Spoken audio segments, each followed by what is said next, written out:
padamu. Kami naikkan syukur padamu. Syukurkan kasih-Mu yang mulia. Kami naikkan syukur padamu.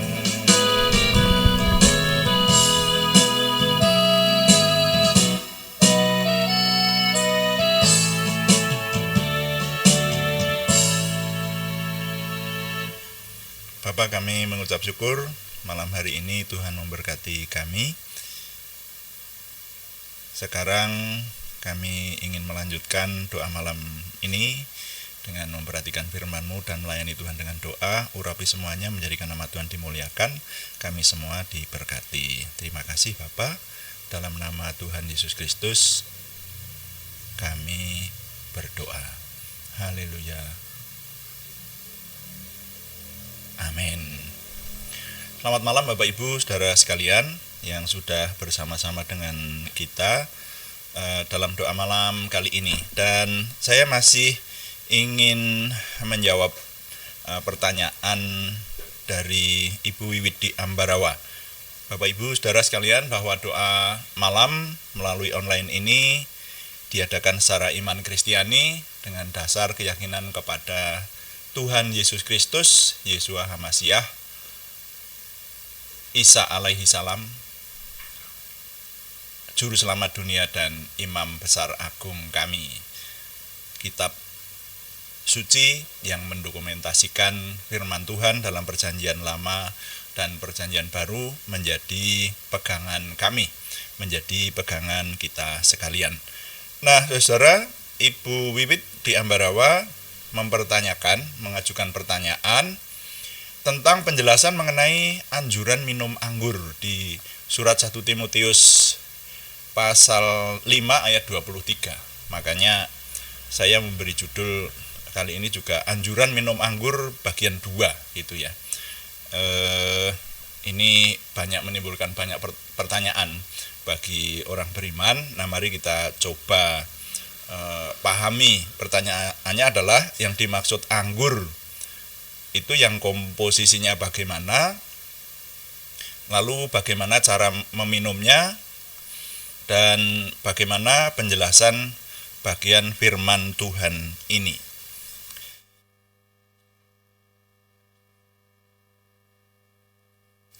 Untuk lebih jelasnya maka mari kita baca 1 Timotius pasal 5 ayat 23.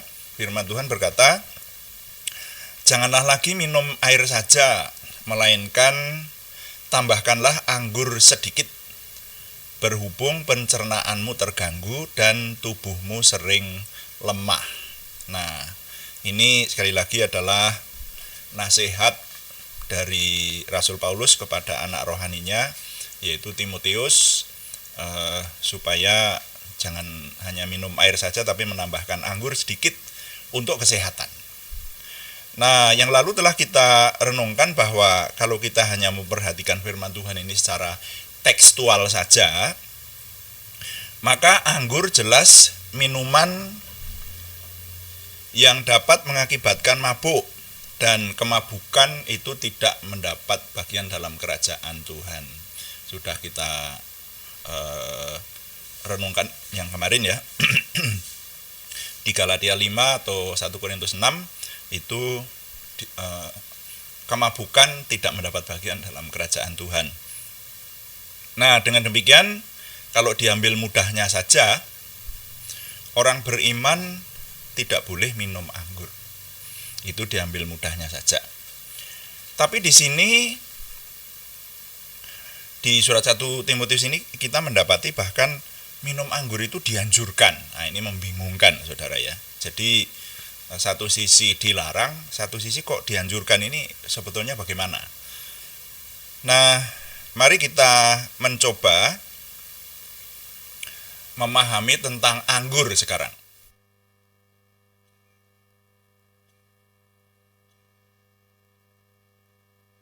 istilah anggur secara dimensi rohani dalam Alkitab sering memiliki arti positif sekaligus arti negatif. Ya, kenapa? Karena satu sisi positif adalah bahwa anggur dikaitkan dengan gandum yang melimpah dan itu melambangkan kesuburan dan berkat Tuhan. Jadi nanti di Bilangan pasal 13 ayat 23 dan seterusnya itu dinyatakan bahwa umat pilihan Tuhan masuk ke tanah Kanaan. Nah, di sana itu lambang kesuburannya adalah gandum, dikatakan susu dan madu. Lalu orang-orang yang disuruh Musa untuk menyelidiki tanah Kanaan itu pulang dengan membawa anggur. Nah, ini rupanya anggurnya besar-besar begitu karena sampai digandar, dikatakan begitu. Digandar itu dipikul. Nah, tetapi di sisi lain anggur juga sering dihubungkan dengan sisi negatif. Ketika anggur dikonsumsi hingga menyebabkan kemabukan, maka berkali-kali Alkitab menyebut bahwa kemabukan itu adalah satu kejahatan. Gitu. Ya, bahkan nanti berkali-kali itu disebut. Jadi kemabukan itu sesuatu yang negatif. Nah, supaya memahami lebih menyeluruh, mau tidak mau kita harus menyelidiki tentang istilah anggur ini, saudara ya. Alkitab hanya menyebut berkali-kali dengan istilah anggur begitu, anggur, begitu. Ini saudara. Nah, padahal anggur ini ternyata ada beberapa jenis. Ada yang memabukkan dan ada yang tidak memabukkan. Nah, itu loh. Nah, sekarang yang dianjurkan oleh Rasul Paulus ini yang mana? Nah, ini mari kita selidiki agak teliti lah ya. Saya mencoba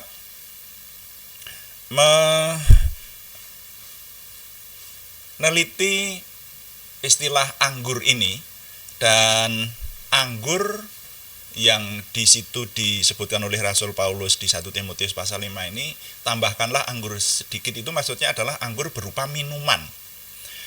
Dan minuman yang namanya anggur itu ternyata dibuat dari buah anggur, saudara. Ya, buah anggur yang diperas seperti itu. Nah, tapi kalau sekarang kita di Indonesia mengenal anggur kolesom segala itu, nah itu apakah dari buah anggur? Saya tidak tahu. Ya, hanya dengar-dengar saja dari orang-orang bahwa ada yang disebut anggur tapi terbuat dari cairan tape sebetulnya. Nah, ini saya tidak bisa menjelaskan yang ini. Hanya sekarang kita kembali yang buah anggur. Buah anggur sendiri ternyata memiliki beberapa jenis atau varietas, dan masing-masing varietas itu dapat menghasilkan jenis anggur atau olahan yang berbeda. Nah, jadi kalau Alkitab hanya menyebut anggur gitu, wah ini anggur yang mana? Kalau orang sekarang, orang modern, gampangnya ya tidak boleh minum anggur, semua jenis anggur tidak boleh, karena itu memabukkan, tidak mendapat bagian dalam kerajaan Tuhan. Nah, tapi anggur yang mana, saudara? Dari sumber Wikipedia, saya mendapatkan keterangan setidaknya ada 6 jenis varietas anggur yang juga disebut vitis, ya. Seperti di bawah ini, saya mendapatkan paling tidak ada 6 jenis ya. Saya sampaikan catatan saya yang saya peroleh ini. Yang pertama adalah vinifera, adalah jenis anggur untuk bahan minuman dan banyak berasal dari Eropa. Ini buah, saudara ya, varietas anggur jenis vinifera. Lalu yang berikutnya vitis labrusca, itu banyak digunakan untuk jus berasal dari Amerika Utara. Nah, jadi kalau kita hanya meneliti buah anggur saja, ini ternyata ada beberapa jenis yang hanya dibuat jus itu. Lalu yang ketiga, vitis riparia, itu anggur liar di Amerika Utara. Jenis ini kadang juga digunakan untuk dibuat minuman. Yang keempat, vitis rotundifolia, digunakan untuk dibuat jelly sebagai campuran makanan. Loh. Nah, apakah ini yang dimaksud oleh Rasul Paulus? Ya, anggur yang jelly ini. Lalu yang kelima, vitis aestivalis, digunakan untuk pembuatan minuman anggur. Dan yang keenam, vitis Linkekumii, dikenal tahan hama, juga banyak digunakan untuk minuman. Nah ini saudara, jadi ada beberapa varietas. Mulai dari bahannya saja sudah kita dapati ada beberapa. Sehingga kalau kita membaca di kitab suci istilah anggur, minumlah anggur gitu, atau jangan minum anggur. Ini anggur yang mana? Itu dulu saudara ya. Bahkan nanti kaitannya dengan kesehatan besok akan kita semakin coba dalami. Nah, catatan dalam Alkitab Penuntun melengkapi bahwa mulai anggur dikenal sebagai minuman, maka perlakuan manusia dalam mengolah buah anggur itu ternyata meliputi beberapa macam. Dan itu menentukan anggur yang dihasilkan dari pengolahan itu. Jadi ada beberapa macam pengolahan, juga hasil anggur yang dihasilkan itu. Nah, di sini didapatkan jenis-jenis minuman yang semuanya disebut anggur. Yaitu, 1, sari dari buah anggur yang masih segar. Itu juga disebut anggur. Yang ini tidak mengandung alkohol, saudara. Ya kalaupun mengandung itu langsung dari buahnya, itu berapa persen, 0, mungkin. Ya. Lalu yang kedua, sari buah anggur yang telah disimpan. Ini. Lalu jenis yang ketiga, sari dari buah anggur yang buah anggurnya itu telah dikeringkan lebih dulu. Lalu yang keempat, ini catatan dalam Alkitab Penuntun, saudara-saudara yang punya Alkitab Penuntun boleh dibuka. Ya. Yang keempat, minuman anggur yang dibuat dari sari anggur dan air. Dan yang kelima, anggur yang telah difermentasi. Nah, anggur yang telah difermentasi ini yang beralkohol. Ini yang memabukkan. Jadi ternyata yang dimaksud anggur itu belum tentu anggur yang memabukkan. Itu. Nah, ini saudara ya. Nah, dalam penyajiannya, air buah anggur yang telah diolah itu, yang tadi disebutkan itu, biasanya dicampur dengan air. Ada yang waktu itu ya, ini menceritakan waktu itu, kalau Alkitab Penuntun catatannya akan menjelaskan seperti itu. Ada yang memperkirakan pada zaman itu perbandingannya adalah 1:20. Jadi kalau anggurnya 1 gelas dibanding air 20 gelas dicampur gitu. Tapi juga ada yang memperkirakan 1:8. Jadi kalau anggurnya 1 gelas, airnya 8 gelas. Nah, ini baru perkiraan-perkiraan. Nah, ini yang untuk sementara saya bisa menyampaikan kali ini beberapa jenis anggur. Ya, saya belum akan menjelaskan lebih banyak karena waktu, saudara-saudara. Nanti kita bagi-bagi saja. Untuk berikutnya nanti kita akan meneliti kembali. Satu ayat ini akan kita telaah sampai hal-hal yang bisa kita pahami sehingga kita tidak salah mengerti.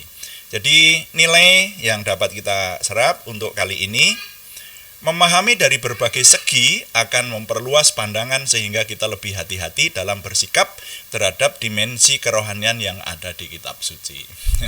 Ini saja ya.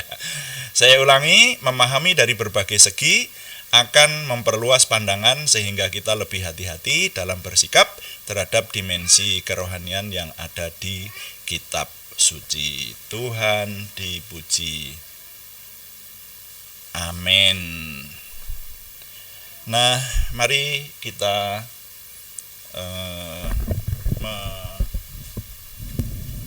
melayani Tuhan dengan doa sekarang.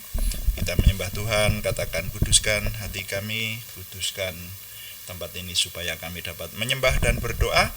Dan kita akan berdoa syafaat juga termasuk mendoakan nama-nama yang dalam minggu ini masih harus didoakan di hadapan Tuhan. Haleluya. Terima kasih Tuhan. Haleluya. Amin. Haleluya. Amin. Kuduskan tempat ini untuk kami berdoa. Kuduskan hati ini untuk kami menyembah. Biar segala perkara ku serahkan Yesus dan Roh Kudus bekerja membimbing kami semua.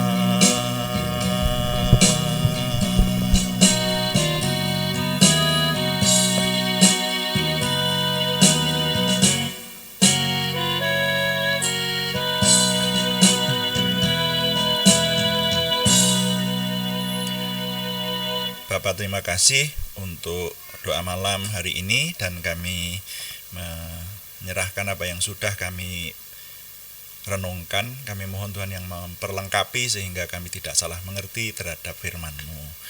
Khususnya bagi penanya, Ibu Wiwi Dihambarawa, Tuhan berkati semuanya, menjadikan nama Tuhan dimuliakan. Dan Tuhan, sekarang kami berdoa syafaat untuk bangsa dan negara kami, dan juga untuk kota di mana kami tinggal masing-masing kami. Kami mohon terus Tuhan memberikan kesejahteraan, supaya kami tetap ada dalam kesejahteraan dari Tuhan. Dan kami sekarang menyerahkan nama-nama yang masih harus kami panjatkan dalam doa hari ini. Kami mohon yang membutuhkan kesembuhan, kesempurnaan kesembuhan dari Tuhan. Kami mohon Tuhan yang memberkati, memberikan kesempurnaan kesembuhan. Kami berseru dalam nama Tuhan Yesus Kristus, Yeshua HaMasyiah Tuhan kami. Tuhan memberikan kesempurnaan kesembuhan kepada saudara kami Aryadi Wirawan, saudara kami Arni Setiawati, saudara kami Budi Suswanti, saudara kami Yohanes Sutarman, semuanya di Purwodadi, saudara kami Alek Giovanni Wibowo di Salatiga, saudara kami Supriyanto di Salatiga, saudara kami Siti Rondia, saudara kami Cahyani Bagiowati di Semarang, saudara kami Kristiningsih Joko Widodo di Yogyakarta. Kami mohon Tuhan memberikan kesempurnaan kesembuhan, dan juga pergumulan selain kesembuhan, yaitu pergumulan dari saudara kami Sri Purwati, saudara kami Yohana Asri Sabtorini, saudara kami Thomas Tio Adi Prakoso. Kami mohon Tuhan yang menjawab doa, sehingga pertolongan Tuhan nyata atas kami. Terima kasih Bapak, kami mohon Tuhan yang terus memberkati sehingga semua yang kami kerjakan semakin dapat disempurnakan, dan kami terus memuliakan Tuhan dan berterima kasih setiap hari Tuhan memberikan kepada kami firman-Mu, sehingga kami semakin memiliki pengenalan akan Tuhan, semakin memiliki antusiasme, optimisme, kepercayaan diri, semangat dan bergairah menyambut masa depan kami untuk menang bersama dengan Tuhan. Kami mohon Tuhan yang menyempurnakan doa kami oleh pertolongan dan pimpinan Roh Kudus, karena semuanya kami persembahkan dengan mantap percaya dalam nama Tuhan Yesus Kristus Juru Selamat kami. Haleluya. Amin. Demikian doa malam hari ini, saudara-saudara sekalian, dan kami tetap mengingatkan bahwa doa malam dilaksanakan setiap hari, Senin sampai Sabtu, jam 6 atau jam 18 waktu Indonesia Barat. Juga doa pagi itu dilaksanakan jam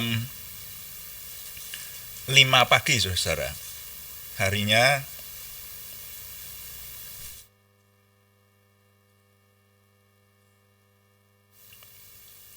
Senin sampai Sabtu juga.